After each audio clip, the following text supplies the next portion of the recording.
Salut à tous, bienvenue sur les Santé du Réel, je m'appelle Alexis. Aujourd'hui, ça fait longtemps que j'ai pas reçu une équipe de paranormal, une équipe d'enquêteurs paranormal, pardon.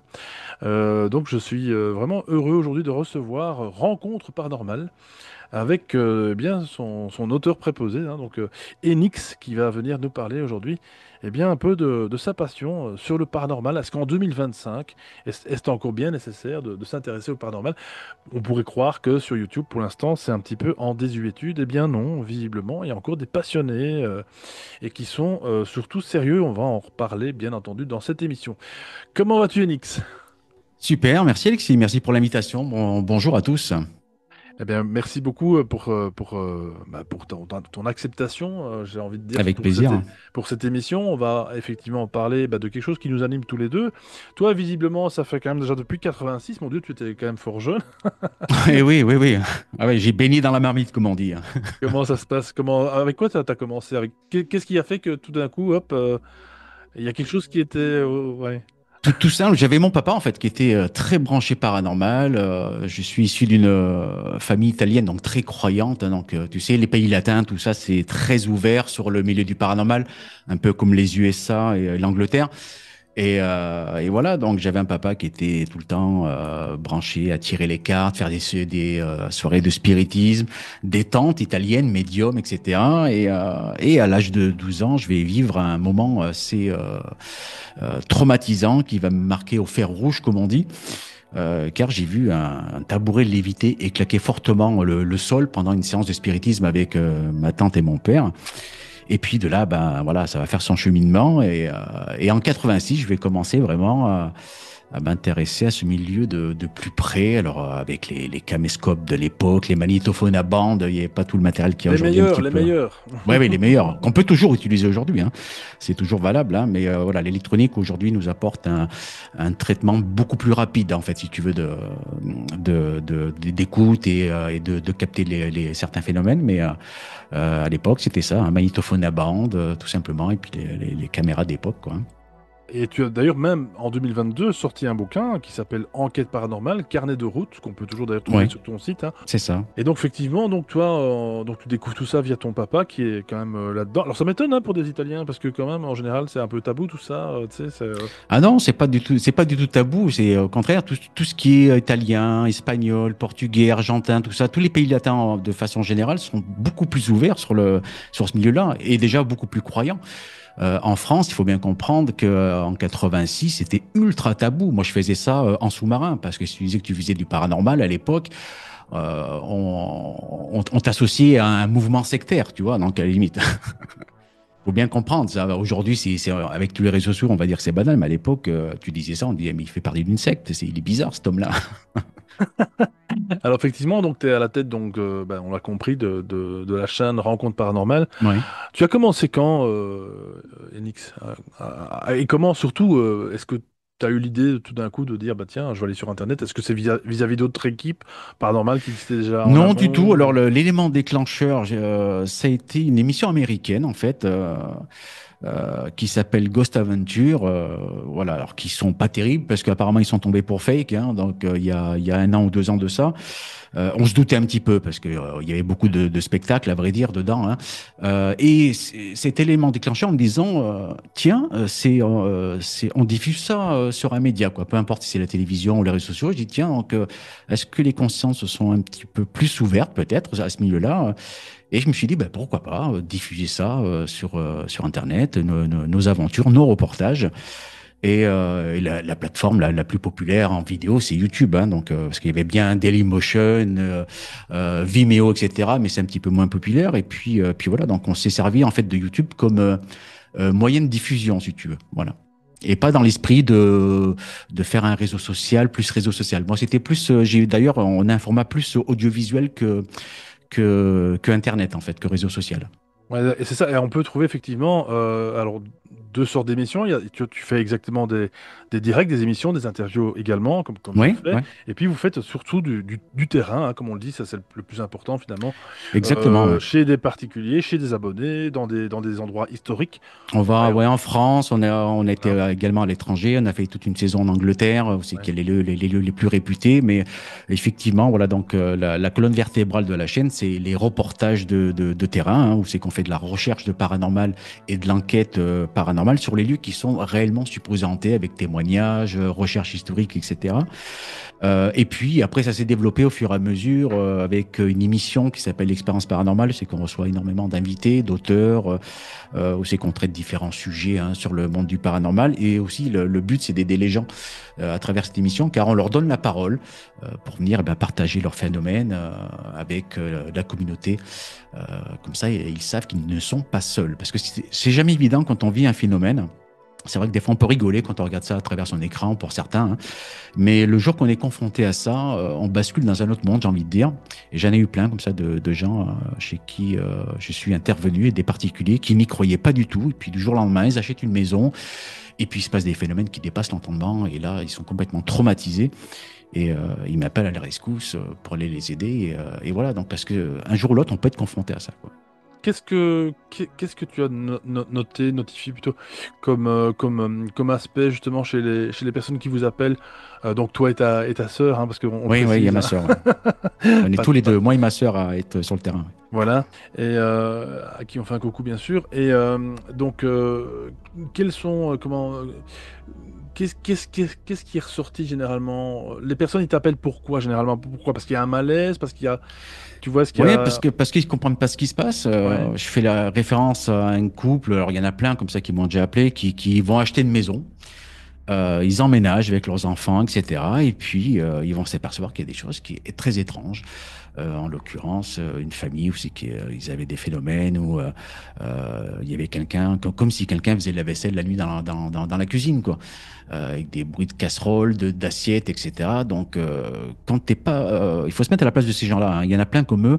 Quand t'es pas du tout branché à ce milieu-là, que pour toi le paranormal c'est presque de la connerie, tu te fous de tout ça. Et t'achètes une maison, voilà, comme ça peut arriver à n'importe qui, et tu emménages dedans, et puis tu vas te rendre compte qu'il se passe des choses assez étranges. Et là, vient le moment, j'en parle à qui? C'est ça le problème, parce que la plupart des gens sont confrontés à ça. J'en parle à qui si je veux pas passer pour un fou, quoi.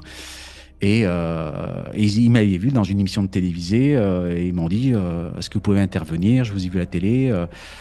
Et voilà, il se passe ça, il se passe ça. Alors vous allez peut-être me prendre pour un fou. Alors rassurez-vous, vous êtes à bonne école. Et il avait tout filmé en plus chez lui. Il avait placé des caméras pour justement faire voir ce qu'il avait. Et c'est vrai que c'était assez impressionnant. Alors lui, comme plein d'autres chez qui on a intervenu, qui, voilà, du jour au lendemain, il se passe des phénomènes qui les dépassent, en fait, qu'ils ne comprennent pas. Et c'est vrai que c'est compliqué d'avoir des réponses là-dessus dans ce milieu-là.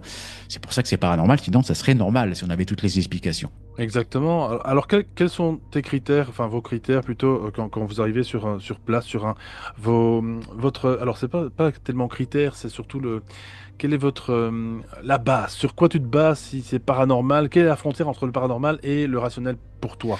Ah bah, déjà, ce qu'il faut savoir que pour les particuliers, entre guillemets, qui représentent, je dirais, pas énormément de vidéos, hein, mais quand on a des particuliers, je fais déjà d'abord une grosse pré-enquête avant de me déplacer. Parce qu'on va pas se mentir, dans ce milieu-là, il y a aussi beaucoup de gens qui sont fragilisés psychologiquement, donc il faut faire aussi le tri de ça. Hein, ça fait partie du jeu, j'ai envie de dire, du paranormal, parce que des fois, bon, il y a des gens, il se passe rien chez eux. J'en ai eu plein comme ça, et ou c'est qui s'inventent un petit peu des phénomènes ou autre, et puis ça relève plus d'un autre domaine que du paranormal. Mais voilà, je fais d'abord une grosse pré-enquête là-dessus, et puis après, ben, je me déplace sur place pour ressentir les sensations, parce que moi, je suis en panne, donc je ressens tout de suite s'il y a quelque chose sur le lieu. Il y a eu des lieux, des fois, c'est qu'on est rentré, moi et ma sœur, j'ai le souvenir d'une jeune femme célibataire avec sa fille, et dès qu'on est entré dans les maisons, en quelques secondes, on avait la tête écrasée comme dans un étau, et on a senti que c'était très, très mauvais. Et après enquête, on s'est aperçu que c'était en fait l'ancien propriétaire de cette maison qui visiblement ne voulait pas d'autres habitants dans cette maison, car ça arrive, c'est pas tout le temps des meurtres, des choses comme ça, où les entités sont coincées, c'est parce que des fois, tu sais, il y a des personnes qui sont très attachées de leur vivant, leur maison, ils ont leurs attaches, la petite décoration, le petit jardin, et puis le jour qu'ils décèdent, ils ont du mal à décrocher de ça, quoi, en fait. Et c'est ce qui est arrivé à cette jeune femme, quoi. Et comme tu dis, c'est très important par rapport à la fragilité de certaines personnes, parce que moi je pense, je prétends surtout que certaines personnes parfois créent eux-mêmes les effets, Ça arrive, ouais. voilà, les faits paranormaux, en fait, de par leur mal-être, en fait, de leur, comme tu le sais, voilà, s'il y a une faille chez la personne, voilà, Ouais, elle peut, je pense, entraîner eh bien des phénomènes à son insu, hein, bien sûr, c'est ça, ouais. c'est pas elle qui le veut, mais donc c'est assez complexe cette barrière entre, il y a quelque chose avant, il y a quelque chose après, Ouais. et on le sait très bien, toi tu le sais sûrement bien aussi, par rapport aux enfants, tu sais, dans les multiples enquêtes qu'il y a eu, souvent les enfants sont des déclencheurs aussi, malgré eux de par leur âge. Oui, oui, parce qu'il faut savoir que les enfants de l'âge de, on va dire, de 0 jusqu'à 10 ans ont une faculté une sensibilité à voir les choses et à sentir les choses, hein. Ça, on l'a souvent expliqué dans nos émissions. Mais je te rassure, dans 80% des cas, quand les particuliers nous contactent, on leur trouve des réponses rationnelles, hein. Parce que bien souvent, avant de basculer au paranormal, on épluche d'abord toutes les pistes rationnelles, bien sûr, hein. Parce que bien souvent, voilà, on leur dit, bah, c'est à cause de ça que vous avez ce phénomène. Ah bon, et puis ils règlent le problème et puis tout est rentré dans l'ordre. Parce que il y en a qui dérapent vite sur le côté paranormal, quoi, hein. Donc ça peut arriver, ça. Il y a vraiment on va dire, réellement du paranormal ou des phénomènes qui sont totalement explicables, quoi. Tu aurais par exemple un exemple de phénomène qui n'en est pas un, J'en ai eu des gros, Ouais. où quelqu'un qui me contactait parce il sentait des phénomènes chez lui, des effets d'orbe, etc. Et puis, Mhm. bon, bah, je demande s'il a des photos, des vidéos éventuellement, avant de se déplacer, etc. Et il m'envoie une vidéo avec soi-disant un orbe, etc. Et là, je tombe de ma chaise un petit peu. Je dis, attends, non, c'est ça, si c'est un orbe. Et puis, je filtre bien la vidéo. En fin de compte, il crée ses orbes avec une lampe torche, quoi. Ah. C'est pour te dire jusqu'où ça va, quoi. Donc il y a des tours. J'ai dit, attends, ça c'est une lampe torche. J'ai dit donc, et puis comme il s'est senti un peu piégé, après bon, il y avait plus de retour derrière forcément. Mais comme ça, il y en a plein, quoi, des gens qui inventent des phénomènes. Voilà. Après c'est des phénomènes qu'ils ont dans leur tête et plus que chez eux, quoi. Mais ça fait partie du jeu, voilà. Mais généralement, Dieu merci, il y en a pas beaucoup comme ça. La plupart qui nous contactent, c'est vraiment sérieux parce que bah, ils savent qu'on est une chaîne sérieuse. Donc, mais il y a toujours quelques rigolos qui passent, tu sais, à travers, dire tiens, il se passe ci chez moi, histoire de d'attirer un petit peu la lumière, je pense. Mais c'est pas bien méchant, mais ça fait partie du jeu de ce milieu-là, quoi. C'est ça, en fait, comme je dis souvent, il y a les gens qui créent, comme tu dis, des phénomènes, Ouais, ou qui, par un simple reflet d'une fenêtre, pensent que en ayant pris la photo et en ne se souvenant absolument pas qu'il y avait un rayon de soleil à ce moment-là, disent que tiens, regarde, oui. il y a un phénomène, alors que bon, enfin, c'est vraiment Ah juste oui, un. j'en ai eu plein comme ça où je leur dis, bah, c'est juste le reflet, c'est un artefact, c'est ci, c'est là, je leur apporte des réponses. Parce que Voilà, ça c'est part pour ça que c'est vite, hein. important de vraiment, quand on fait quand on fait une photo, soit on fait une photo de famille, on s'en fout du côté paranormal, soit on fait vraiment une photo pour voir si vraiment il y a quelque chose. Et là, il faut noter, même limite, l'environnement, limite l'heure, tu vois, toutes les conditions dans lesquelles la photo Ouais, a été ouais. prise, pour ne pas, justement, bah, un jour revenir, 2, 3 ans après, et dire, tiens, mais il y a un truc là, bizarre, alors qu'en fait, c'était juste Bah, une. c'est ce que je conseille Voilà. souvent à des particuliers quand ils prennent Ouais. des photos. J'ai des phénomènes, j'ai ci, cela, etc. Je leur conseille de prendre le plus fiable, on va dire, même si le 100% n'existe pas, mais le plus fiable, c'est de prendre des photos en rafale. Le fait de prendre des photos en rafale, on a quelque chose de plus cohérent, on va dire. Parce que prendre une photo, comme je leur explique souvent, si on change l'angle, il suffit qu'il y ait un reflet, etc., ou avec le miroir, ça va créer un truc qui va vous dire, ah, mais il se passe ça. Mais si on l'a pris en rafale, on le sait tout de suite parce que ça prend plusieurs photos d'un coup, quoi. Et c'est ce que je conseille. Quand on fait de la photo, quand on veut prendre des phénomènes, c'est en mode rafale ou rien du tout, j'ai envie de dire. Alors tu parlais justement de quand vous allez sur des lieux, on vous renseigne un petit peu sur l'histoire, l'historique, etc. Est-ce que ça vous Ouais. est déjà arrivé d'aller sur des lieux où vous n'aviez aucune information? Parce que ça, c'est intéressant, je trouve, moi personnellement, hein. Je veux dire, de manière neutre, arriver dans un endroit où on ne sait absolument rien et il se passe quand même des trucs. Très, très peu, très peu. Ouais, Alors, c'est surtout alors, ça, ce que je fais, d'ailleurs, ça sera à la rentrée également, ouais. j'avais déjà fait un format comme ça. C'est un format qui s'appelle Exploration, pardon, paranormale, où je vais sur des lieux et voir si on trouve quelque chose, en fait. Mais la plupart du temps, les reportages que je fais, c'est ciblé en fait. Hein. C'est sur des lieux bien précis où c'est qu'il y a une recherche historique, il y a des traces historiques, il y a des écrits derrière. Et puis, on vient vérifier s'il se passe quelque chose ou pas. Parce que, comme je l'explique souvent dans nos reportages, le paranormal ne se contrôle pas. C'est quelque chose qu'il faut accepter. Et je sais qu'il y a beaucoup de gens qui ne l'acceptent pas. Ils vont tout le temps créer des phénomènes qui n'existent pas, parce on va basculer ensuite dans le fake.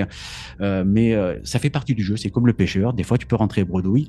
Je fais référence à une saison en Angleterre où c'est qu'on a été faire tout un reportage dans ce pays extraordinaire où, d'ailleurs, les gens sont beaucoup plus ouverts et avec des lieux réputés les plus hantés au monde, etc.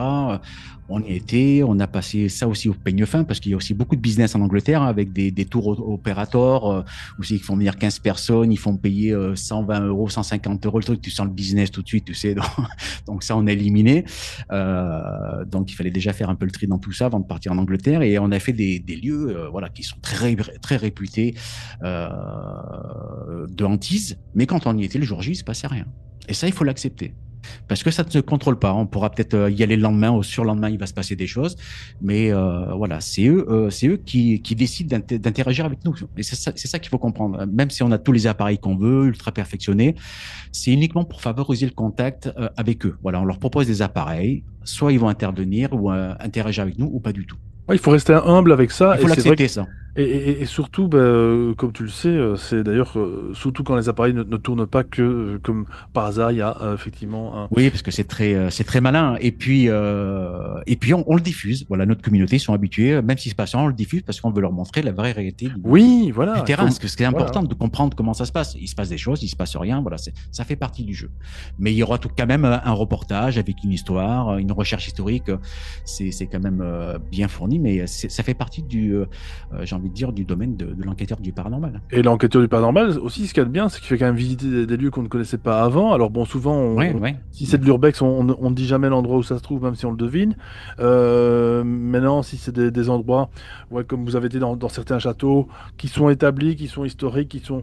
Alors là, oui, effectivement. Donc du coup, ça fait quand même découvrir un petit peu la France, un peu le pays, Oui, un peu. c'est ça, bien sûr. C'est ça qui est chouette aussi, c'est une Oui, parce exploration qu'il y quand même. a dans nos reportages, on fait une première partie un peu historique avec l'histoire du château, les phénomènes qui ont été recensés depuis la nuit des temps jusqu'à de nos jours, etc. Puis après, on bascule pas sur la partie de nuit pour faire l'enquête. Alors souvent, on nous pose la question pourquoi vous faites de nuit, etc. Alors il y a deux raisons. Hein. C'est pas pour faire du sensationnel.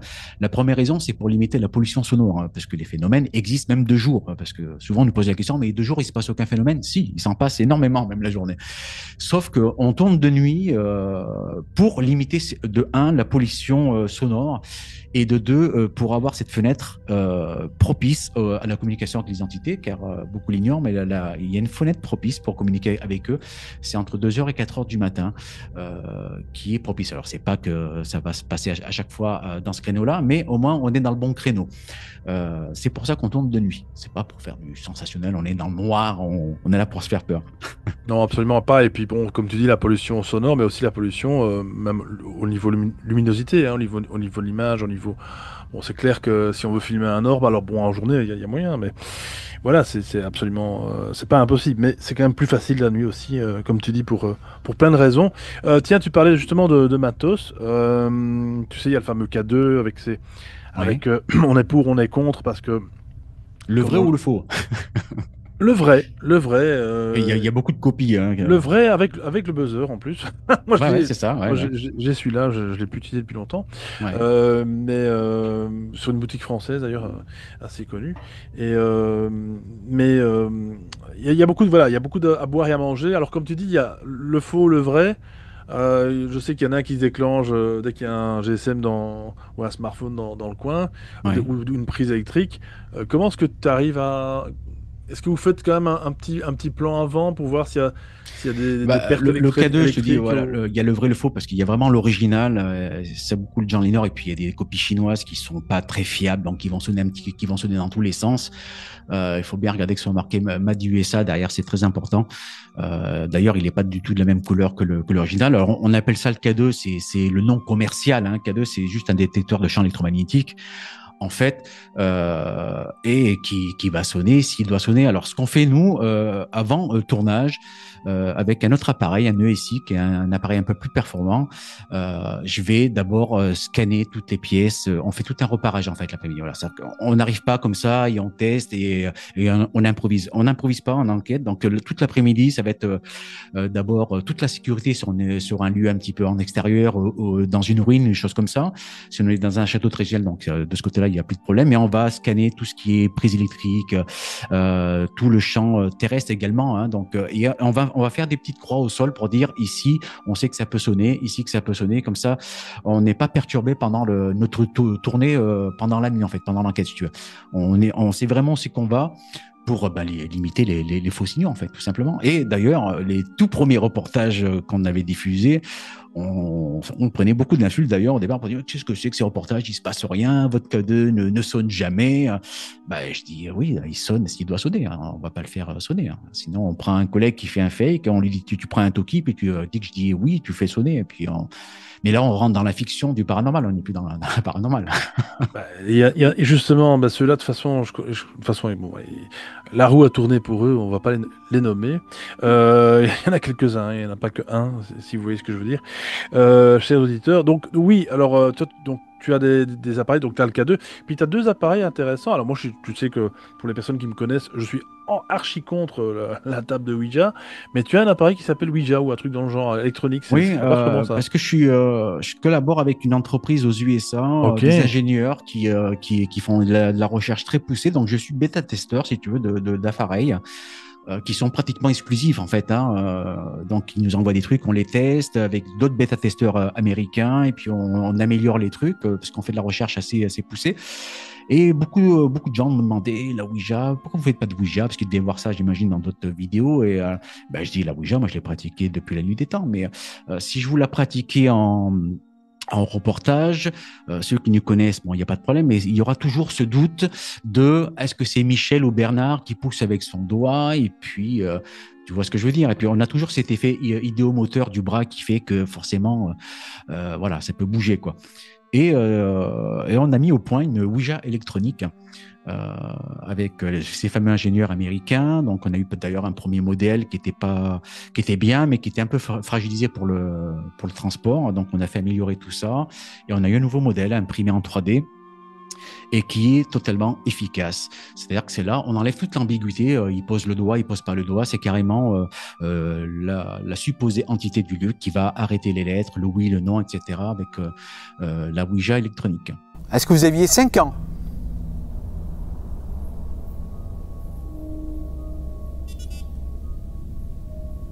Oui. Donc voilà, comme ça, on élimine toute ambiguïté sur la planche Ouija pour ceux qui en ont, de se dire, voilà, c'est quelqu'un qui pousse avec son doigt, etc. C'est de la connerie, etc. Parce que c'est normal, hein, quand les gens voient un petit peu tout ça, après, on met un petit peu tous dans le même sac. Voilà, malgré que nous, on fait la Ouija sérieusement, mais quand c'est diffusé après, bon, voilà, forcément, il y a souvent des gens qui peuvent avoir le doute. Et là, on élimine tout le doute de tout ça, car c'est fait carrément avec cet appareil qui est ultra précis, qui a été bien développé. Et on utilise un autre appareil également exclusif qui est un spectre laser qui, si tu veux, quand on va l'enclencher, il va scanner la pièce. Donc, il prend un certain temps pour scanner tout le moindre imperfection du mur, etc. Une fois qu'il est calé, il va détecter les éventuelles présences, mais surtout les chutes brutales de température qui sont de l'ordre de -5 à -15 degrés, qui est anormal. Hein. La température fluctue toujours un petit peu dans une pièce, ou même quand on est en extérieur dans une forêt, ou peu importe.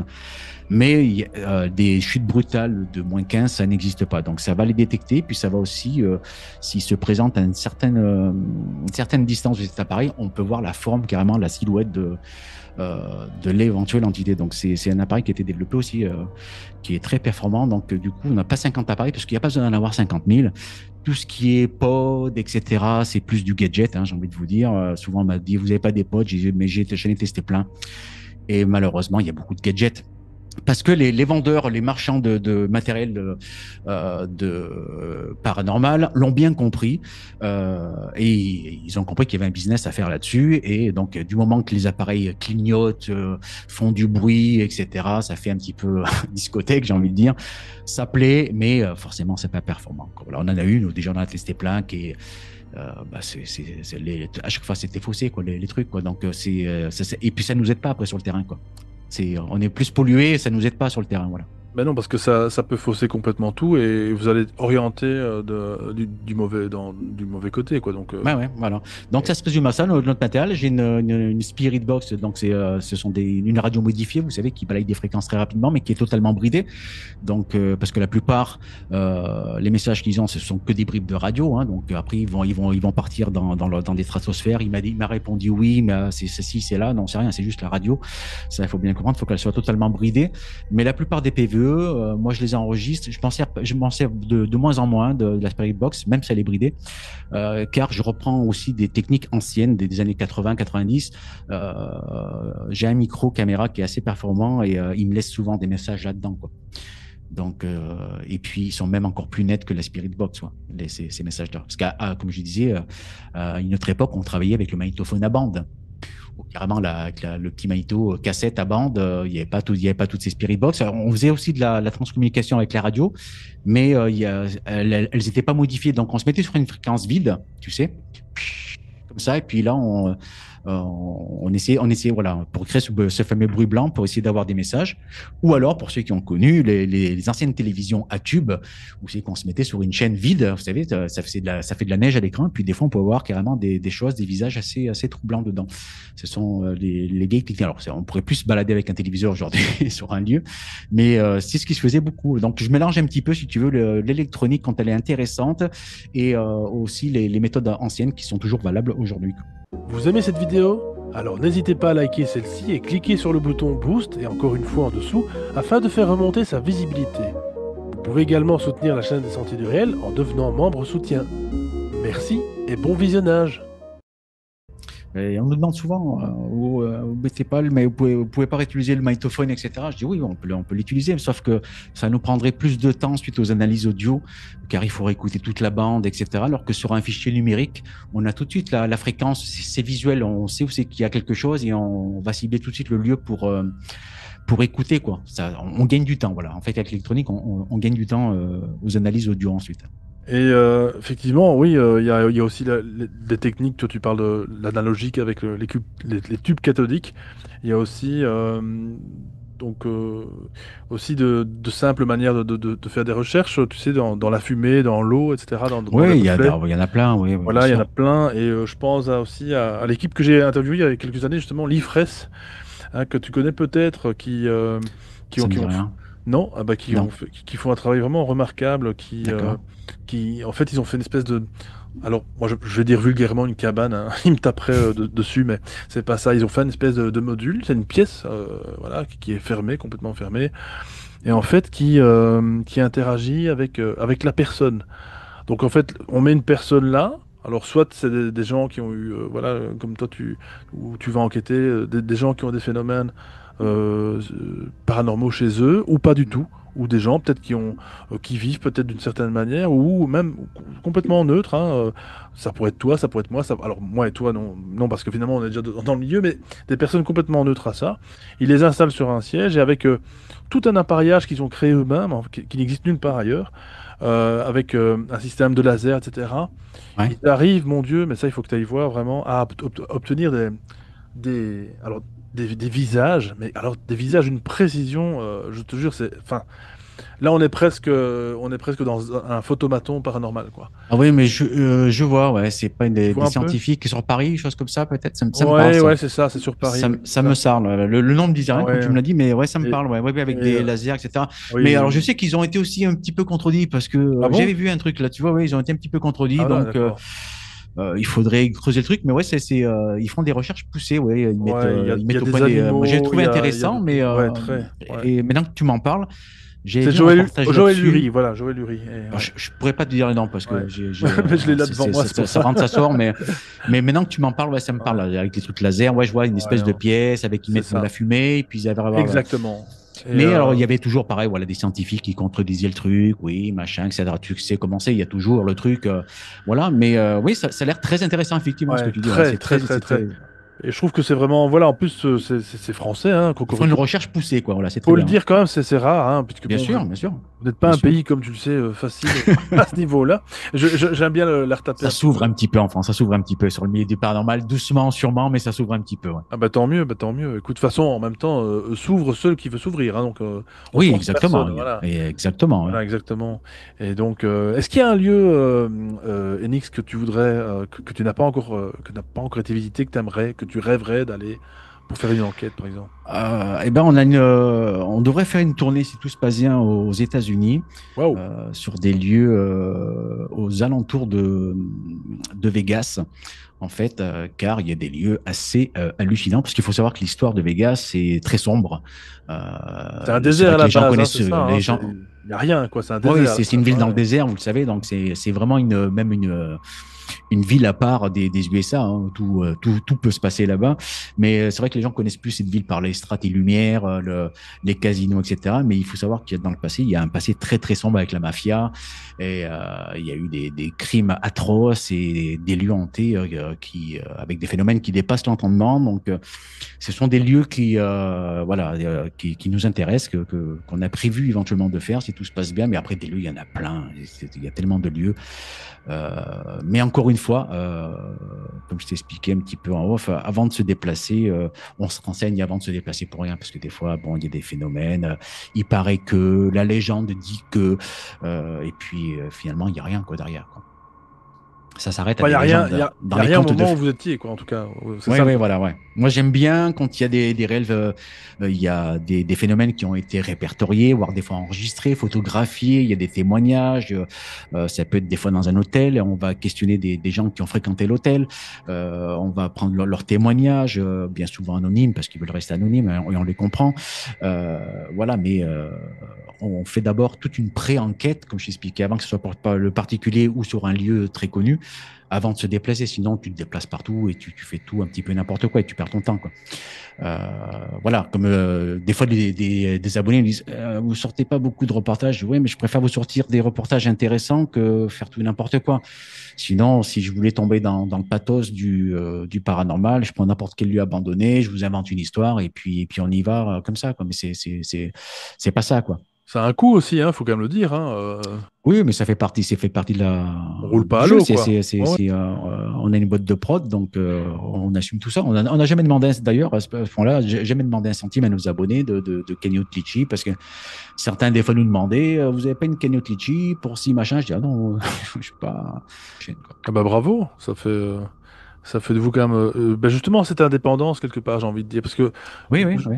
je sais que quand, voilà, si on demande effectivement, si on fait une cagnotte, tout ça, il y a quand même une attente de l'autre côté. T'as beau dire, mais si vraiment quelqu'un a envie de te faire un don, bah, il t'écrit, il te demande, bah, écoute, voilà, donne-moi ton PayPal, je le fais en MP et puis basta. Et Oui, oui. c'est pas quelque chose que tu vas forcément officialiser. Maintenant, si c'est comme tu dis, une cagnotte, je pense que d'autre côté, il y a une attente et l'attente devient dangereuse parce qu'à ce moment-là, vous allez devenir un produit finalement. Vous allez devoir, Hum, à ce hum. moment-là, bah, peut-être comme certains, vouloir faker parce il faut finalement rendre. Tu vois ce que je veux dire un petit peu Vous aimez cette vidéo? Alors n'hésitez pas à liker celle-ci et cliquez sur le bouton Boost et encore une fois en dessous afin de faire remonter sa visibilité. Vous pouvez également soutenir la chaîne des Sentiers du Réel en devenant membre soutien. Merci et bon visionnage. Oui, oui, mais je sais bien, mais je pense que ceux qui tombent là-dedans, c'est souvent à cause de ça, parce que ils doivent se dire, il faut que j'amortisse le déplacement, il faut que je fasse des vues, il faut que je fasse ça. Alors si je ramène une vidéo, c'est qu'il n'y a pas de phénomène, et ben je vais pas faire de vues, etc. Mais là, tu tombes dans le pathos. Alors à ce moment-là, moi, ce que je conseille à ces gens-là, faites une fiction sur le paranormal, ça marchera tout aussi bien. Au moins, c'est clair, ton public est averti. Et là, tu peux te lâcher à fond, tu peux faire des trucs même super bien, parce qu'avec du bon montage, des effets spéciaux, il y en a qui adorent ça. On pourrait regarder ça comme une série Netflix ou autre, hein, tu vois, mais Et il y en a qui s'obstinent à dire je fais du réel, etc. Alors qu'on sait que tout est pipoté. Parce que souvent, alors j'avais débunké une vidéo dernièrement d'un groupe que je ne citerai pas, des abonnés qui me disaient tiens, tu peux regarder parce que euh, je vois qu'il a été au même château que vous avez été, puis il a dit qu'il allait la filmer, machin, etc. Bon, ben, je dis tu peux pas la regarder. Je dis oh, ben, vous savez quoi, les amis, on va la débunker en direct. Et la vidéo, j'ai été au château, j'ai filmé le fantôme et j'en ai la preuve. On connaît tous hein, les titres putaclic, Ouais. les affiches putaclic avec j'ai très peur, avec un cercle rouge qui entoure quelque chose qui n'existe pas derrière. Ça, c'est déjà les signes hein, que je peux dire aux auditeurs qui nous regardent. Donc attention déjà quand il y a l'affiche comme ça que le cercle rouge il se passe rien. Hein, c'est déjà la. Mais pour un truc fiction, ça passe crème quoi. Non, mais pour du paranormal sérieux, ça le fait pas. Et on a débunké, j'ai débunké en direct. Et effectivement, ben, il se passe rien. Il y avait la preuve de rien du tout quoi. Voilà, au final, il pensait qu'il y avait un orbe qui était juste en fait une poussière. Des K2 qui sonnent. Alors, il y a un moment donné, ils s'affolent parce qu'il y a des K2, le K2 sonne, attention, et ça y est, il a répondu, il a dit oui. En fin de compte, ils font l'erreur parce qu'ils mettent trois K2 côte à côte. Donc, ils se polluent entre eux, quoi. Ne jamais mettre des K2 entre eux, quoi. Donc, enfin, de la mauvaise utilisation du matériel, de la méconnaissance du terrain, et une mouche qui est passée près du micro, un insecte, c'est un PVE. Ah, il a répondu oui, etc. Enfin, tu dis, mais qu'est-ce que c'est que ça? Bon, encore, taguer fiction paranormale, ça passe. Mais ne dis pas, je fais du paranormal sérieux en proposant ça, en faisant voir ça aux gens. Parce qu'après, les gens, forcément, n'ont plus de repères derrière. Et on peut se mettre à leur place. Celui qui ne connaît pas, il regarde ça, mais qu'est-ce que c'est que ce truc? Puis après, on met tout le monde dans le même sac, quelque part, tu vois. Alors tu parles de ça, de rationalité quelque part, mais d'un autre côté, est-ce qu'en faisant, là je me fais un peu l'avocat du diable, quoique j'aime pas son nom celui-là, mais quand Le malin. tu, voilà le malin plutôt, quand tu fais des enquêtes, enfin quand vous faites des enquêtes, est-ce que vous allez, comment est-ce que je veux dire ça, avec quand même la conscience que vous pouvez ramener des saloperies chez vous, tu vois ce que je veux Ah dire oui, oui, oui, bien au niveau sûr, bien entité, sûr. que vous ouvrez quand même des portes à chaque fois que vous demandez si, une entité peut, enfin en tout cas une personne, un fantôme, peu importe comment on l'appelle, peut se manifester, mais sans savoir ce que c'est aussi. Mhm, bien sûr. Comment ça se passe? Vous avez Bah, jamais... nous, ce qu'on fait depuis Ouais, tout le temps, en fait, hein, parce que moi, j'ai débuté dans le paranormal, je faisais tout et n'importe quoi, comme tout le monde. Hein, quand on découvre un truc, il faut connaître des formateurs qui nous apprennent un peu le milieu. c'est Alors, ça. j'ai connu après, moi, fréquenté des anciens qui me disaient attention, faut pas faire ci, faut pas faire ça, et ça se fait comme ça. Il y a des règles. Dans le paranormal, il y a des règles, comme dans tous les domaines, j'ai envie de dire, parce qu'on fait aussi beaucoup de prévention à travers nos émissions. Le paranormal, je me peux le dire, c'est pas un jeu. Donc nous, ce qu'on fait, on le voit pas à l'écran, mais on fait tous des rituels d'ouverture, de fermeture pendant nos reportages et même pendant nos émissions, ce qui peut étonner les gens. J'ai mes médiums qui viennent sur place, car on fait des émissions, en l'occurrence, Contact avec un défunt, cette émission s'appelle comme ça, où les gens viennent contacter des défunts en direct grâce à mon médium. On va ouvrir une porte, forcément, et il faut l'ouvrir et savoir la refermer derrière, même si le risque zéro n'existe pas dans ce milieu-là. Mais il faut prendre des précautions. Alors, il y a certains vont dire, oui, les rituels, c'est des conneries. Moi, j'en fais ça depuis des années, mais jamais rien arrivé, jusqu'au jour qu'il va arriver un truc. Et je fais référence à ça car une fois dans une émission Expérience paranormale qu'on diffuse en direct, on donne la parole aux auditeurs pendant une partie de l'émission. Et un jour, il y a des enquêteurs qui nous appellent. Voilà, qui nous appellent. Bonjour, on est ancien enquêteur du paranormal. On était un groupe de trois, donc deux gars et une nana. Je me souviens plus le nom et puis il me dit du coup on a tout arrêté parce que notre copine qui est avec nous dans le groupe, elle a eu une possession, ça s'est passé très mal. On pensait au début que c'était une blague et tout. Ben, elle a fait des convulsions, elle a eu de la, elle était pas bien et je te la fais courte. Elle a fini en psychiatrie en fait, hein, car elle a dû avoir une possession et là je leur explique mais alors, vous étiez sur le terrain depuis combien de temps, etc. C'était assez récent et je leur dis en direct, vous avez pratiqué ça avant, ça? Ah non. Et ça aussi? Non, non, non. Ah, je dis, ben là, à un moment donné, tu sais, c'est comme un pilote de F1, tourner un volant et appuyer sur un accélérateur, tout le monde sait le faire, mais piloter, c'est autre chose. Et dans tous les milieux, il y a des règles. Alors, soit on les applique, on les applique pas, mais après, à ses risques et périls, quoi. Et dans ce milieu-là, je le répète, attention, ne vous amusez pas avec des Ouija si vous n'êtes pas entouré de gens qui sont capables de gérer une planche Ouija, qui connaissent, parce que la planche Ouija, c'est pareil, hein, il faut l'ouvrir quand on fait le jeu, on ouvre le jeu et on referme le jeu. On fait pas ça après une partie une soirée entre deux apéros, tu sais, tiens, on sort une petite Ouija, comme ça arrive souvent. Et planche Ouija, en l'occurrence, qui est bien souvent, de moins en moins maintenant, mais qui est bien souvent des fois vendu dans le rayon jouets enfants. C'est quand Mais même oui, c'est hallucinant. ça, c'est C'est ce que scandaleux. tu te Mais dis, mais oui, c'est scandaleux, non. c'est pas le Monopoly, hein.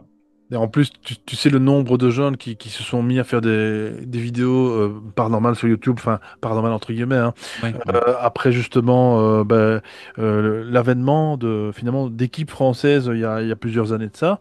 Et, et je me dis mais nom d'une pipe, voilà, enfin ils se rendent pas compte de ce qu'ils font, quoi. Et donc, je suis content que tu dis ça parce que voilà, si ça peut quand même un peu passer le message aussi parce que voilà. Ah, mais Euh, tout le temps, hein, c'est un message qu'on euh, transmet, même Super. quand on est invité sur des radios ou à la Ouais. télévision, on fait toujours ce message de prévention parce que c'est important. Voilà, il faut bien faire comprendre que voilà, c'est un milieu qui est particulier, qui peut être intéressant ou fasciner certaines personnes, mais c'est pas un jeu, même si certains voilà prennent ça pour de la connerie. Attention, méfiance là-dessus, parce qu'une fois qu'on a accroché quelque chose dessus, comme je le dis, si on accroche le malin entre guillemets, hein, ce que tu faisais référence tout à l'heure, c'est très vicieux, on le voit pas venir en fait. Non, non. Si on le savait, ça serait normal, ça serait plus paranormal. C'est très vicieux, on ne va pas venir, on va mettre ça sur le coup de la fatigue ou peut-être d'un burn-out, etc. Et puis tout doucement, on va commencer à s'enfoncer, s'isoler et malheureusement pour certains finir en psychiatrie. Car je le dis souvent, en psychiatrie, il n'y a pas que des fous, quoi, malheureusement. Très, très, très, très bien. Exactement. C'est ce C'est des gens que. qui ont pas été écoutés, ils sont rentrés dans une spirale infernale. Et puis après, vous savez, hein, vous allez voir le médecin, le médecin va pas vous dire, ah, tiens, vous êtes possédé, il faut aller voir un exorciste. Il va vous dire, ouais, c'est que vous n'êtes pas bien en ce moment, vous êtes fatigué, prenez Un petit cachet, tel cachet, voilà. Ouais. qui masque le problème, en fait, hein. Tu connais le truc. Et puis, Ouais. et puis voilà. Et puis c'est le début de la fin, quoi. C'est la chute. Non, non, on en rigole, mais c'est vrai que c'est quelque chose de très sérieux. Et encore Non, une c'est fois, important. Ouais. comme je le dis, comme tu dis, c'est un milieu, il faut de toute façon rester humble, je le dis à chaque fois, ça. Exactement. Il y a Et une surtout, humilité à respecter le avoir. milieu, quoi. C'est l'inconnu total. Je veux dire, on ne sait pas à qui on a affaire, à quoi on a affaire plutôt. Et je trouve que voilà, on arrive dans un domaine où quelque part on piétine un peu leur plate-bande et non, non, On est non. sur leur terrain, On c'est n'arrive ça. pas comme ça, quoi. On n'arrive pas comme. C'est comme dans le milieu avec les animaux. T'arrives pas dans une jungle comme ça. Tu vas pas faire ta loi Bien sûr, tout ben seul, voilà, là quoi. c'est pareil. Demain, tu dois aller faire une expédition dans la forêt amazonienne. Tu vas pas y aller, voilà, avec ton petit couteau, etc. Il va falloir que tu instaures des règles, une procédure de sécurité, etc. Sinon, tu ressortiras pas vivant de la forêt, c'est sûr. Et là, c'est pareil. Le paranormal, voilà, oui, vous allez, comme certains me disent, moi, j'ai fait plein de planches Ouija, mais j'ai rien arrivé. Oui, vous allez faire 500 fois, 1000 fois du spiritisme, il se passera rien. Et la 1001e fois, il va se passer un truc et c'est fini, quoi. Et là, on ne voit pas venir. Si c'était normal, ça s'appellerait pas paranormal. Si on disait, tiens, tu peux m'allumer la lumière, fantôme, tac, il allume la lumière, tu me fais claquer la porte, plaf, en 2 secondes, bah, ça serait normal, ça serait plus du Ce paranormal. serait même chiant finalement. Voilà, comme je le dis souvent, on va sur le terrain, on pose des appareils pour solliciter le contact parce que c'est un monde qui vibre autour de nous, en fait, le paranormal. Comme je le dis souvent, les ultrasons, vous savez, ça existe, mais on les entend pas. Les ultraviolets, ça existe, mais on ne les voit pas. L'air. Le paranormal, c'est pareil, ça vibre dans une fréquence qui est invisible à l'œil nu. Donc, il nous faut certains appareils pour capter ces fréquences, en fait. Et on va mettre ces appareils-là pour solliciter le contact. Mais s'ils ne veulent pas intervenir ce soir-là, eh ben, il ne se passera rien. Et ça, il faut l'accepter parce que c'est eux qui décident, c'est pas nous qui décidons. Voilà, merci. Ça, c'est très important ce que tu dis. Ça, je le dis à chaque fois. Je pense même que c'est d'ailleurs les, les phénomènes les plus intéressants. C'est quand eux se manifestent au Oui, final et pas quand toi tu le demandes. Parce que voilà, encore une fois, ils font ce qu'ils veulent et ils n'ont pas à obéir à un ordre d'apparaître sur une caméra. Tout ça parce qu'on veut voilà, une preuve, encore une fois, sur ce fameux mot preuve. oui. Ça me fait bien rire aussi, ça. Qu'est-ce que c'est que j'allais dire? Oui, très bonne transition que tu dis par rapport aux appareils aussi. Est-ce que finalement, je suis en train de me demander, est-ce qu'on n'est pas finalement nous-mêmes des antennes? Est-ce qu'on a encore besoin finalement d'instruments? Tu vois Bah, ce que je veux dire? Alors les instruments oui, bah, l'instrument, c'est pour. sont là pour illustrer. Oui, je sais, voilà. Oui, oui, tu fais bien d'aborder ce point-là, mais voilà, moi je suis en pâte déjà, donc je sens les choses quand je vais sur un lieu. Ma sœur, c'est pareil. Les médiums, c'est un cran au-dessus. Il y a différents degrés dans la médiumnité également, hein. Il y a des médiums qui les voient comme nous, hein, et d'autres vont voir juste les formes, d'autres ne les voient pas, mais les entendent uniquement. Ça dépend de notre récepteur en fait, hein. On a cette faille en nous, on l'a pas. C'est vrai qu'il y a des gens qui me disent, moi, j'ai jamais rien vu, mais il ne vivra jamais rien du tout, parce que ce sont des gens qui sont totalement fermés et qui n'ont pas cette fracture en eux, cette sensibilité. Alors, je pense peut-être aussi, c'est mon côté artiste qui m'a créé ça, je pense, également, parce qu'il faut une certaine sensibilité quand on est artiste. car je suis musicien, je te l'avais dit en off. Mais c'est très important. C'est très important.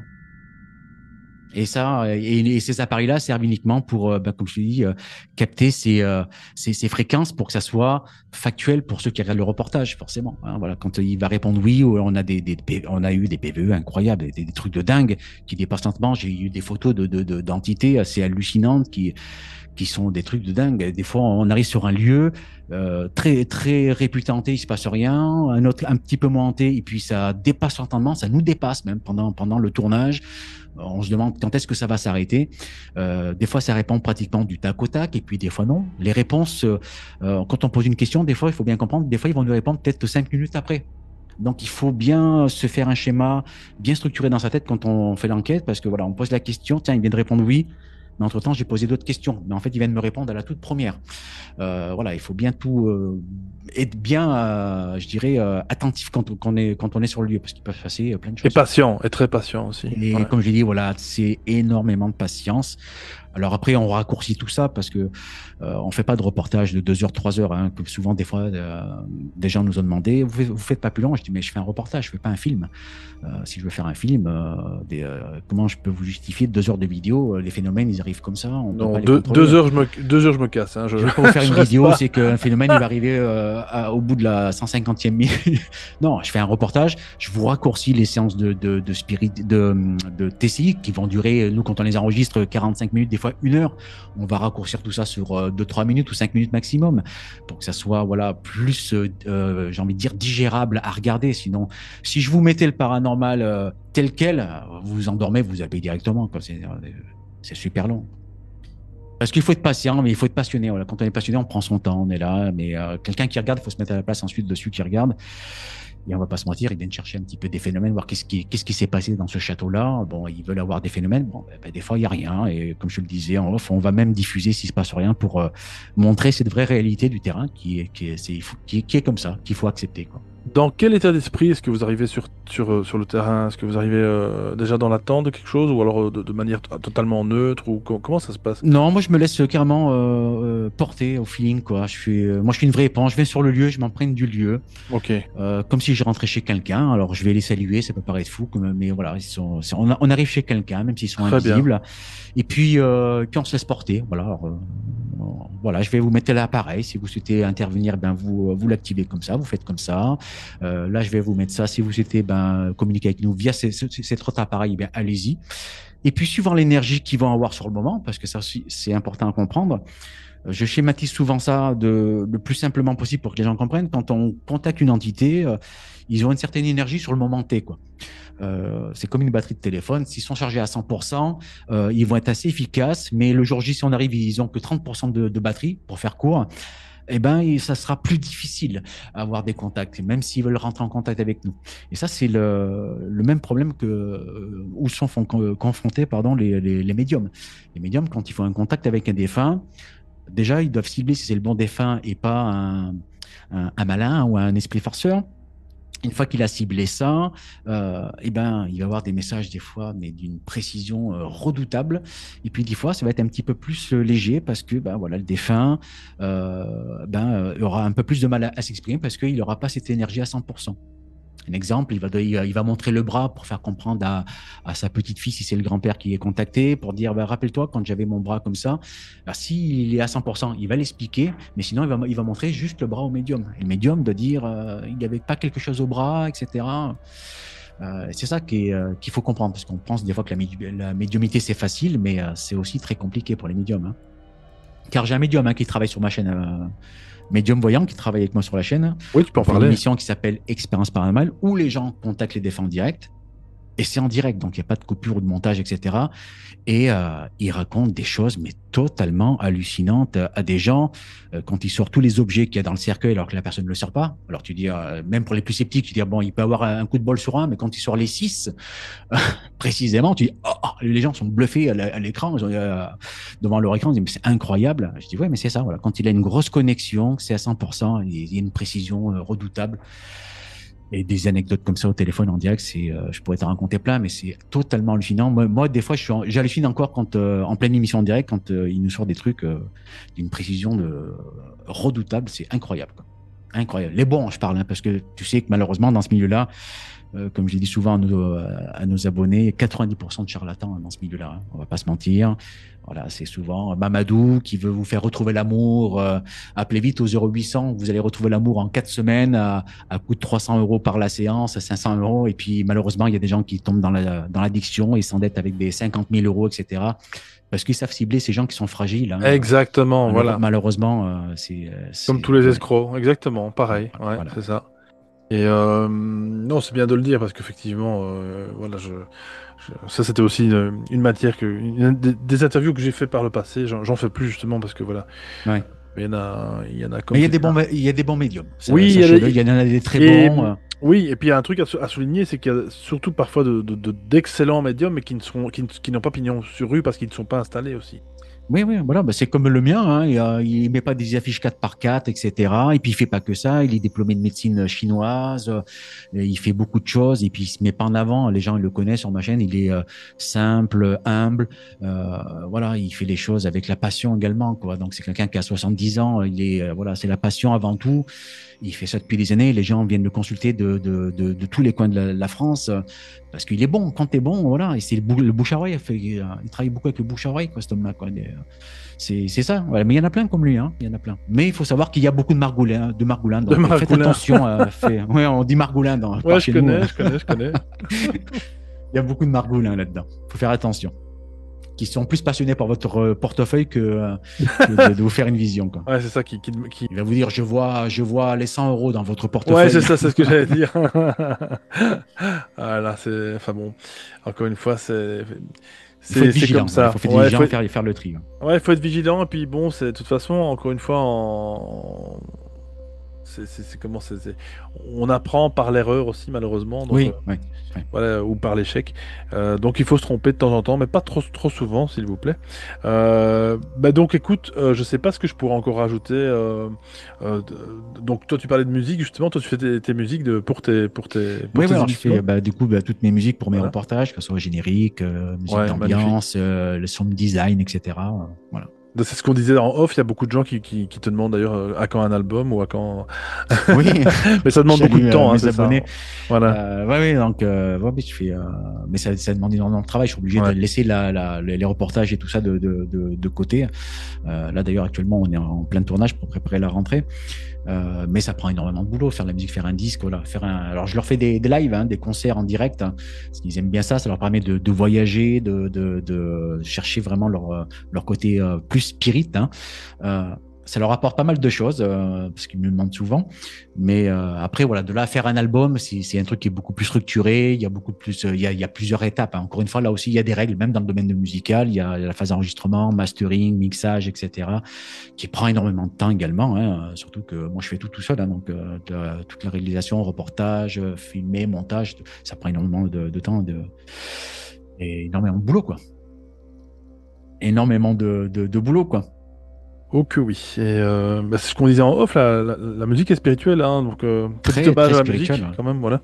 Je trouve que c'est vraiment, voilà, c'est enivrant, c'est quelque chose qui fait voyager effectivement. Du coup, c'était pour moi, comme je te disais, complémentaire avec le reportage et la musique. Je peux allier les deux, donc c'est génial, quoi. Du coup, je fais les deux passions, mes deux grosses passions, musique et phénomène inexpliqué, quoi. Magnifique, incroyable, super. Et alors, quels sont justement tes projets, toi, pour la rentrée Les projets, on prépare déjà la rentrée, là pour septembre. Voilà, j'ai déjà bouclé un petit peu tout le planning jusqu'en juin 2026. Comme on le fait chaque année, que si tu veux, nous après on arrête chaque saison, on fait de septembre en juin et juillet-août on arrête. Pareil. Alors pourquoi on arrête? Les gens souvent nous demandent, il y a moins d'audience forcément. Les gens, c'est les vacances et puis il faut profiter des vacances, il faut se faire plaisir. Sortir des vidéos, on en sort, mais moins, beaucoup moins. rien. C'est juste histoire de faire un clin d'œil et pour nos abonnés, mais on sort pas les gros reportages, les grosses émissions qui seraient moins vues. Après, les gens seraient obligés de les voir en replay pour la majorité. Et ce qu'ils préfèrent sur notre chaîne, c'est de les voir en direct. Car j'avais fait des sondages dernièrement. Est-ce que vous préférez le direct ou l'enregistré? Ils veulent que du direct. Et nous, on fait du direct depuis le début, donc ça reste comme ça, quoi. Et je me mets à la place de celui qui aime le direct. Ils aiment cette interactivité. Et après, si c'est enregistré, forcément, tu as plus ce côté-là, quoi. Donc voilà, c'est pour ça que je leur dis, voilà, on fait une coupure entre juillet et août, toute la période estivale, et puis on reprend ensuite en septembre, voilà, avec plein d'émissions, de reportages, etc. De direct, d'émissions, justement, de médiumnité. Donc toi, tu fais ça encore avec... Oui, alors il y a la colonne vertébrale de la chaîne, hein, c'est les reportages de terrain, d'enquête paranormale et pas de chasseurs de fantômes, parce qu'on ne chasse rien au final, hein. C'est ce mot que j'aime pas trop, mais bon, c'est le raccourci, hein, tu sais, c'est le raccourci rapide. Très, très bien. Voilà, c'est plus de la recherche qu'on fait et une enquête paranormale sur un lieu. Ça, c'est la colonne vertébrale de la chaîne. Donc, c'est reportages en format 45-55 minutes. Et ensuite, il y a toutes les émissions en direct. L'émission qui s'appelle Expérience paranormale, où on va faire, dans cette émission-là, on donne la parole aux auditeurs et puis on va aborder soit une histoire, un fait divers réel, la même façon d'histoire qu'on faisait quand on travaillait pour la télévision. Aussi qu'on va raconter un fait divers qui s'est passé aux USA avec des phénomènes, des témoignages, etc. Et puis, on débriefe ensuite en direct avec le médium le pourquoi du comment pour faire comprendre aux gens comment peut arriver de ce genre de phénomène, comment est-ce possible, et le médium va décrypter un petit peu tous ces phénomènes. Et puis voilà, et avec ce même médium, on fait des émissions un peu plus ensuite en privé pour un public qui ne recherche que ça, parce que là, c'est pas une chaîne de médiumnité et de voyance. On a deux émissions en privé qui sont Contact avec un défunt, qui porte son nom, et une émission qui s'appelle Voyance Directe, où voilà, on fait tout ça, ces deux émissions-là également en direct, avec mon médium, que j'embrasse, Alain. Tu sais, dans d'autres reportages, j'ai pas paranormal, parfois dans d'autres enquêtes paranormales, j'ai vu, j'ai entendu parfois des appels, tu sais, à l'aide, en TCI par exemple. Je me dis quand même, est-ce qu'il y a pas une responsabilité finalement des enquêteurs quand ils arrivent sur un lieu, d'aider peut-être ces entités, enfin, ou en tout cas cette personne défunte? Exactement, tu fais bien de soulever cette partie-là, parce que c'est ce qu'on fait en fait, hein. C'est ce qu'on fait depuis le début. Voilà, on vient pas juste se servir d'eux quelque part. On vient faire. C'est pour ça que la chaîne s'appelle Rencontre Paranormale, parce qu'on fait avant tout une rencontre. Voilà, on fait une rencontre, belle ou mauvaise, on ne sait pas des fois ce qui peut se passer. On fait une rencontre, et puis s'il y a des âmes qui sont coincées, on va leur dire s'ils ont besoin d'aide, et on fait des rituels avec des bougies, etc. Je fais allusion également à une grosse enquête qu'on avait fait dans une ancienne colonie de vacances, c'est qu'il s'était passé des drames atroces avec des enfants, etc. Et là, les enfants avaient besoin d'aide, et puis on a fait en sorte qu'ils partent du lieu, même si on se prétend pas passeur d'âme. Ce qui compte, c'est l'intention, et quand tu fais les choses avec le cœur et l'âme, c'est très puissant, quoi. Donc voilà, on fait des rituels pour les aider également s'il y a besoin d'aide sur chaque lieu. En fait, sur chaque lieu, c'est comme ça, quoi.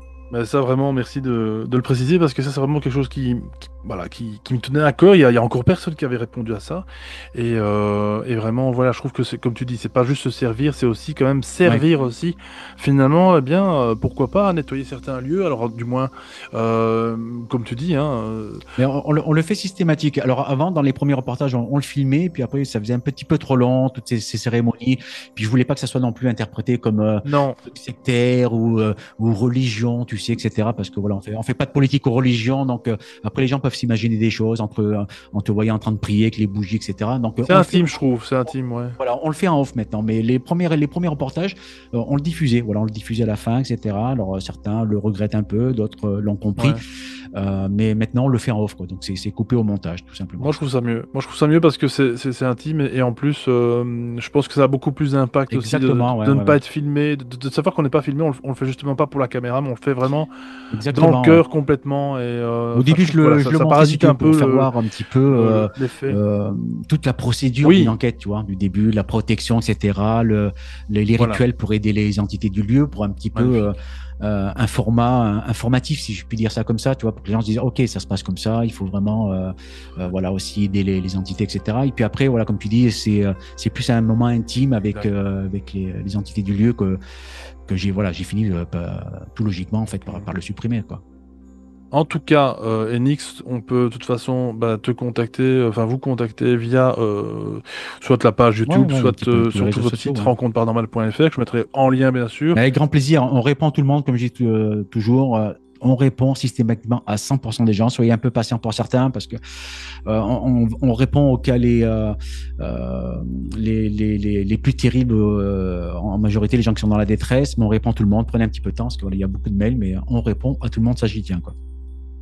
Ouais. Et en même temps, comme tu dis, on voyage avec vous, finalement on voyage à travers vos vidéos, surtout des régions de France que vous n'avez certainement jamais Oui, oui, mais parcourues En France, c'est auparavant. très riche. Il y a, Ah ouais, comme je l'ai dit très. souvent, les gens me disent, ouais, vous parlez souvent des USA, l'Angleterre, la France. J'ai envie de dire, je leur répondrai à ces gens-là, la France est ultra chargée, mais comme on en parle moins de ces phénomènes, eh ben, on a l'impression qu'il y a moins de choses en France, mais c'est tout aussi chargé que l'Angleterre, que les USA, etc. Je peux vous rassurer.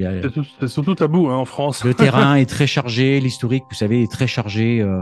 Donc, je vous laisse imaginer tous les lieux qui sont possibles, inimaginables, euh, qui sont possibles hantés, quoi, ou habités, comme on dit, ou habités. De toute façon, la France, avec toute l'histoire qu'il y a, c'est très chargé d'office. Hein, donc, Bien sûr, c'est très riche d'histoire en France, hein. il y a de quoi faire, hein, bien sûr.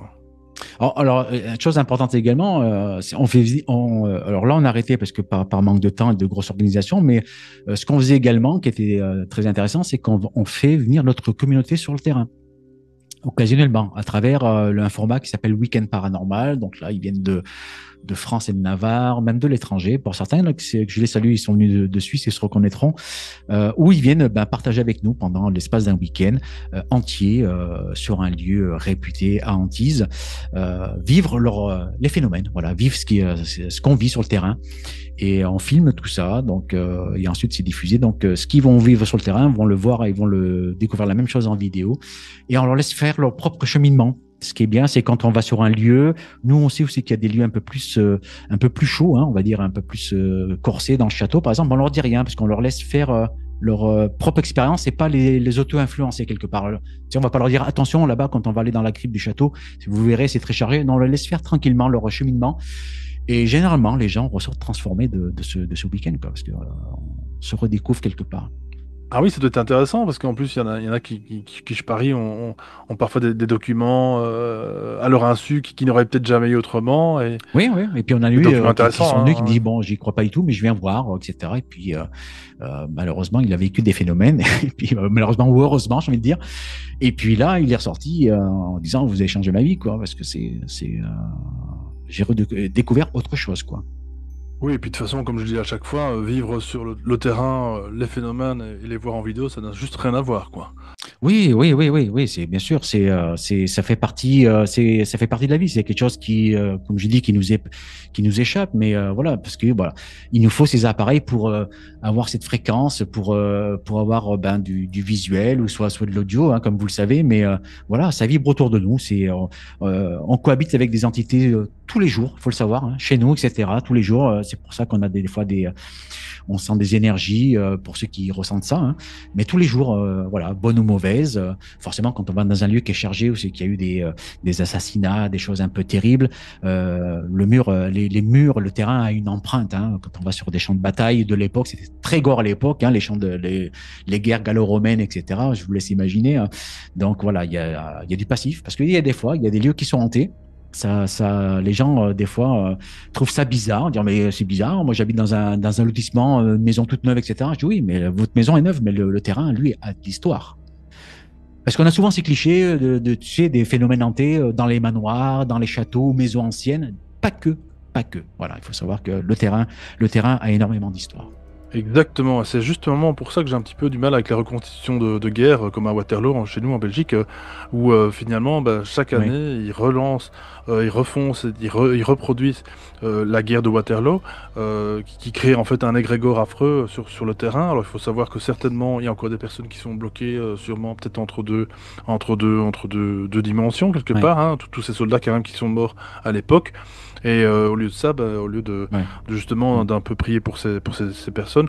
Et là où je suis vraiment étonné, par contre, c'est que même en 2025, tu nous l'as prouvé avec quelques personnes, c'est qu'il y a encore en 2025 des personnes qui ont peur de parler de ça, quoi. Donc c'est encore tabou Ah oui, oui, oui, encore. oui, c'est encore C'est tabou, fou. hein. Il y a des gens, c'est tabou, j'ai envie de dire oui et non. C'est le raccourci, c'est surtout la peur d'en parler parce que, tu sais, moi, comme vous, hein, des fois, je peux faire des soirées avec des amis, ça se faisait autour d'un repas, etc. Il y en a qui sont pas branchés, etc. Et puis, des fois, on arrive forcément sur la discussion. Hein, oui, j'ai vu que tu fais du paranormal, la télé, Internet, etc. Et là, quand je parle de mes expériences, que là, je captive toute l'audience et je vois que les gens sont intéressés après. Et là, les langues se dénient. Ah ben oui, tu sais, moi, il m'était arrivé aussi une fois un truc avec ma grand-mère, etc. Et là, c'est génial. Je dis, mais voilà, mais il faut en parler. Et là, dans la discussion, je leur dis, voilà, vous êtes confrontés à des millions de Français, de gens qui, quand il leur va quelque chose, j'en parle à qui? C'est ça le problème. Si je veux pas passer pour un fou, c'est tabou quelque part, mais c'est surtout que je peux pas en parler. Comme je te disais tout à l'heure, moi, dans les années 86-90, quand je faisais ça, je le disais à personne, je faisais ça en sous-marin, sinon on aurait dit, mais il fait partie d'un mouvement sectaire. Surtout qu'à l'époque, il y avait beaucoup de sectes, hein, là, avec la grosse secte du temple solaire, tu as dû en entendre parler, etc. Il y a une époque, c'est qu'il y avait beaucoup de problèmes avec les sectes. Tu disais ça, on te mettait dans le même sac quelque part, hein. Donc c'était compliqué, mais voilà. Mais ça va s'ouvrir en France tout doucement, mais ça va s'ouvrir. Tu sais, on est toujours un Oui, petit peu en oui. retard dans ce pays, hein. Ouais, Il faut ben prendre ça, son oui, temps, oui. quoi. Et vous en Belgique, justement, comme ça. Non, nous en Belgique, on a exactement les mêmes, hein, bien sûr. Il n'y a pas de problème là-dessus. C'est que, non, disons que le Belge moyen, lui, bah, en général, quand tu fais une conférence, un sujet un Ouais. peu sur tout ce qui est paranormal, en général, il va pas trop rouspéter, il va pas commencer à demander des preuves, il va pas commencer, tu sais, Mhm. à vraiment, voilà, à faire de son diconique, comme on dit en Belgique. Non, mais c'est vraiment ça, plutôt. Oui, C'est vrai que comme je le dis à chaque fois, c'est que quand tu vas en France en tant que Belge, t'es un petit peu accueilli comme finalement quelqu'un qui vient d'un pays exotique, lointain. T'es toujours très très bien reçu. On va accepter ce que tu dis, etc. En France, hein, je dis bien. Si tu es belge et que dans ton propre pays, comme moi j'ai ouais, déjà eu, ouais. voilà, eu justement l'occasion de le faire lors de conférences, bien avant des Sentiers du Réel. Toujours bien accueilli aussi, même s'il y a des gens qui sont pas d'accord, mais Mm. ça va être discret en général. Voilà, les gens vont plutôt, voilà, hocher la tête, tout ça, ils vont pas être d'accord, ils ont tout à fait le droit, mais ils vont pas commencer non plus Oui, spécialement oui, oui, à oui, oui, oui. commencer à gratter. Alors voilà, c'est un peu le belge moyen, hein. Attention, on a exactement les mêmes Bien esthéticiens qu'en sûr, France, bien sûr. exactement aussi, mais voilà, on les entend un petit peu moins. C'est un peu plus discret, c'est culturel sans doute, hein. Les Français en général, voilà, ils demandent plus à en savoir, à gratter, et ils ont quelque part raison, hein, mais bon. Et par contre, être français conférencier en France, ça par contre, je le dis à chaque fois, c'est vraiment pas évident, hein, je crois que. Oui, il y a toujours cette. Moi, j'ai eu l'occasion de faire quelques conférences, hein, donc ouais, comme tu dis, c'est un public averti, etc. Mais voilà, les preuves, elles sont là. Après, ouais, quand je leur fais écouter des audios, il y a plus de débat. Et là, il reste la bouche ouverte entre guillemets, hein, donc parce que ah oui, donc j'ai dit maintenant, si vous avez un doute, vous me l'expliquez, parce que moi, je suis ouvert dans les deux sens, hein, donc expliquez-moi la réponse rationnelle. Et là, vous en aurez pas de réponse rationnelle parce que ça, c'est quelque chose qui nous dépasse encore une fois, hein. Il faut traiter, je me tue à le dire, ce milieu-là, il faut le traiter avec le plus grand des respects et le plus grand des sérieux, que ça soit à travers les médias. Moi, à chaque fois, les médias m'ont contacté, que ce soit pour travailler pour la télévision, la presse écrite. J'ai refusé énormément de médias. J'ai d'ailleurs refusé un gros chèque pour Amazon Prime, pour une grosse série Amazon Prime. On l'a refusé parce que ça allait être traité léger. J'ai toujours posé mes conditions, mais ils auraient pu me dire pour qui se prend ce petit merdeux. J'ai toujours posé mes conditions. Oui, on vient faire de la télé, pas de problème, à condition que. Voilà, ça se passe comme ça soit traité sérieusement. Si c'est ensuite, c'est pour, tu sais, après, comme on n'a pas la main sur le montage, si ensuite c'est pour être tourné pour dire, voilà, les deux guignols du paranormal, les machins, etc. Non, voilà, c'est soit on fait les choses sérieusement, on va partager ce milieu-là avec grand plaisir, si on peut faire ouvrir quelques consciences ou peut-être ouvrir les consciences des gens et se dire, pourquoi pas, mais voilà, sinon ça ne nous intéresse pas. Faire de la télé juste pour faire de la télé, ça ne nous intéresse pas, quoi. Et puis c'est un peu paradoxal, tu auras peut-être observé ça, mais je trouve qu'au fur et à mesure, au fil des ans finalement, alors que les langues commencent enfin à se délier, hein, comme tu disais tantôt, les consciences qui s'ouvrent de plus en plus sur ces sujets-là, autant les émissions télé, par contre, on en parle quasiment plus, il y a quasiment plus rien sur le paranormal. L'excellente émission Mystère, bien sûr, dans les années 90, que ça tout le monde a connu, hein. Oui, c'était excellent à l'époque. Ah ouais, tu l'as connu, c'est là. C'était énorme, ça.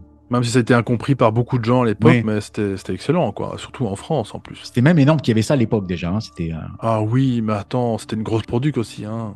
Ben, on n'a pas retrouvé ça, hein. Moi, j'ai travaillé après pour 2 ans pour Canal+, là, pour l'émission Enquête paranormale. Je sais pas, tu as eu l'occasion de la voir, peut-être. Donc, on a travaillé 2 ans là-dessus. Bon, c'était traité sérieusement parce que bon, on parlait de faits divers, de réels, hein, qui se sont passés avec des gros témoignages où c'est que la police était témoin, les pompiers étaient témoins, enfin, des histoires sérieuses. C'est pour ça qu'on l'a fait. On a travaillé 2 saisons avec eux. Mais Mystère, ouais, on ne retrouve plus. Ça serait bien d'avoir une émission comme ça, Mystère, qui reviendrait sur des phénomènes inexpliqués avec, tu sais, des chercheurs pour éventuellement comprendre les phénomènes, partager aux gens et puis et ça donnerait la possibilité à des gens peut-être de se lâcher et d'en parler, tu vois. En tout cas, vraiment, Enix, merci à toi et à ta sœur qui avait vraiment une démarche tout à fait humble et surtout bienveillante par rapport au paranormal, ce qui est quand même relativement rare dans ce domaine aussi. Et puis vraiment, voilà, un travail finalement de prévention, voilà.